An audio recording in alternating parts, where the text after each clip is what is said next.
You already know that Eric, my friend and neighbor, has created a musical instrument, which he calls the new. His first goal, obviously, was to design and make the new. But now that he's achieved it, you may wonder what his future plans are. Listen to the interview, and then I'll ask 1 or 2 questions to check your understanding.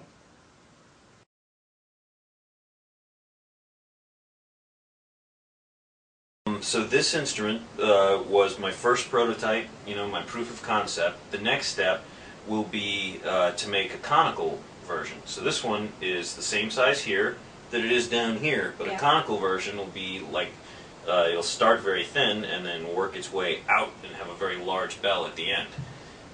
It'll be a lot longer and it'll be made out of wood, so it'll be a lot more complicated to make. Right, and the sound will be better. I hope so.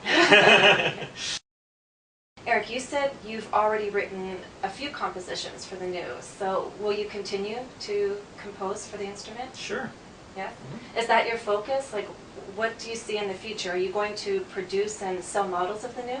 Absolutely. I'll probably take a little bit of time off of performing and trying to record because I want to make the next one. I want to make that conical version, and it's going to take a lot of time and energy to do that. Right, to make this prototype it took you almost a decade, yeah. But how long do you think it will take you with this next one? Hopefully a year or less, we'll see. Okay, good luck. Thanks.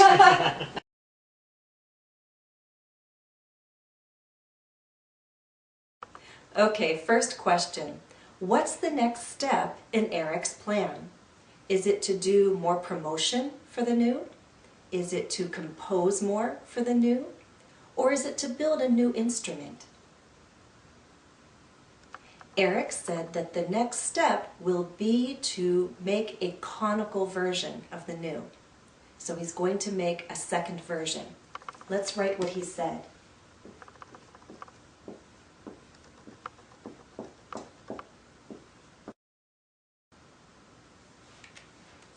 Okay, second question. How exactly will this conical version of the new differ from the first version? Well, hopefully you understand the word conical, but Eric explained in detail. He said this second version will start thin and then work its way out. It will be longer and it will be made out of wood. In all these descriptions about an instrument he plans to make in the future, he uses the word will. Will plus the base form of a verb. Will be, will start. And so there we have the first way we can refer to the future. The first way we can express a future state, event, or action. We use will plus the base form of the verb. When talking about the conical version of the new, Eric said it will be a lot more complicated to make. Again, we have will plus the base form of a verb, the verb be. But this time the verb is not expressing a future state or referring to a future action or event, is it? He's making a prediction.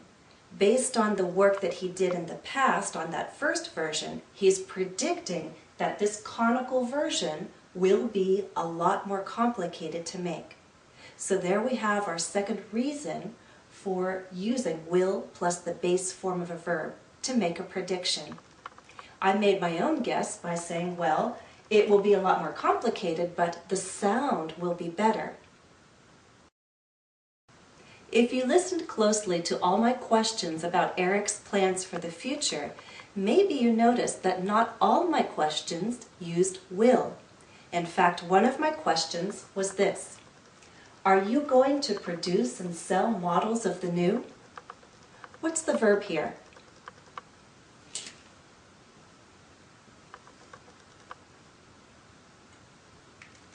We have be going to plus a base verb. Well, two verbs, two base verbs. A present form of be, going to, and then a base verb. That is our second way to refer to the future. So we can use will, or we can use be going to, plus a base verb. And both structures can be used to make plans, to express or state our plans. But there is one difference. When Eric was answering this question, he gave some thought and he said, I'll probably take a bit of time off from performing and trying to record. He answered using will.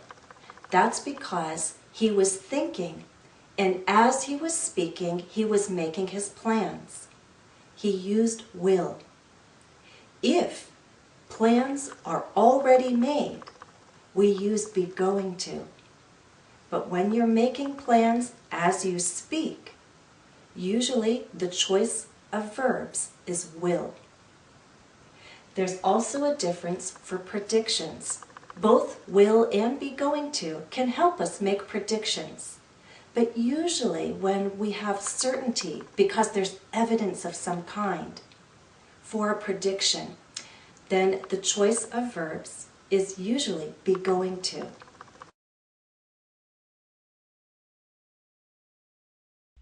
Remember, we use will and be going to express future actions, events, or states, to make predictions, and to state plans for the future.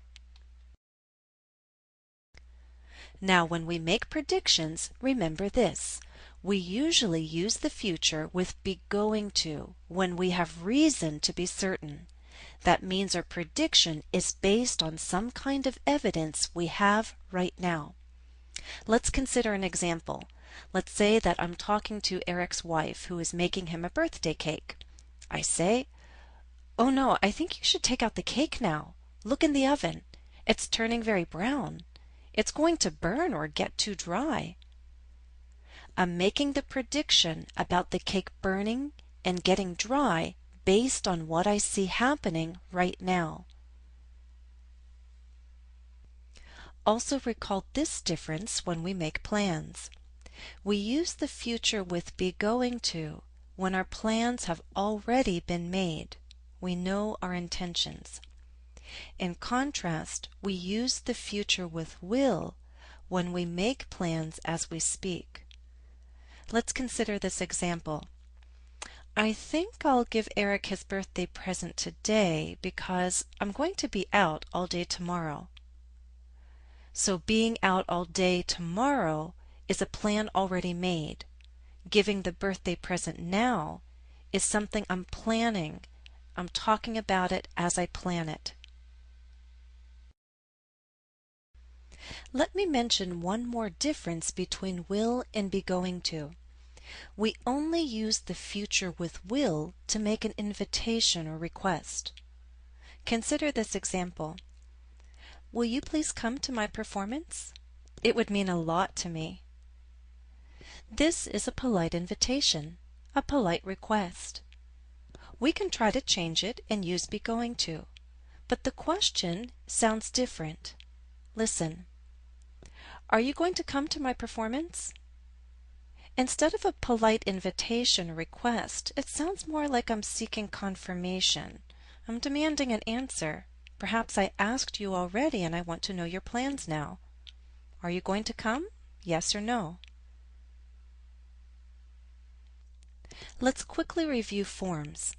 The future uses will plus a base verb or be going to plus a base verb. For example, I will tell him. I am going to tell him. They will practice. They are going to practice.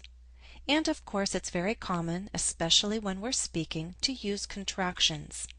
Contractions with the pronouns.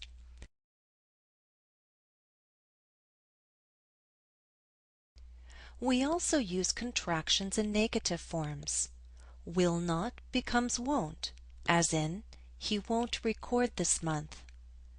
For be going to, it's common to contract the pronoun with that form of be, or the form of be with not, as in, he's not going to record. He isn't going to record. Both ways are common. In short answers to yes/no questions, remember we only need the first auxiliary verb, the first helping verb. Look at the examples. Will you finish this year? Yes, I will. No, I won't. Are you going to finish this year?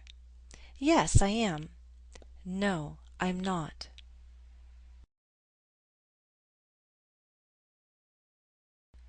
Let's do a quick check.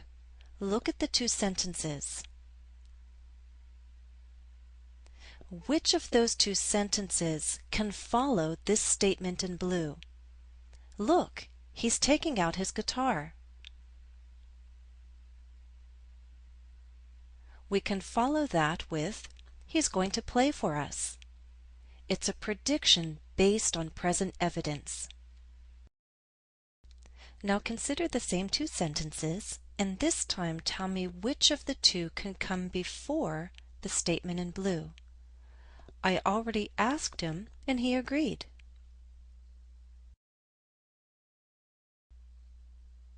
Again, we'll use be going to because it's a plan already made.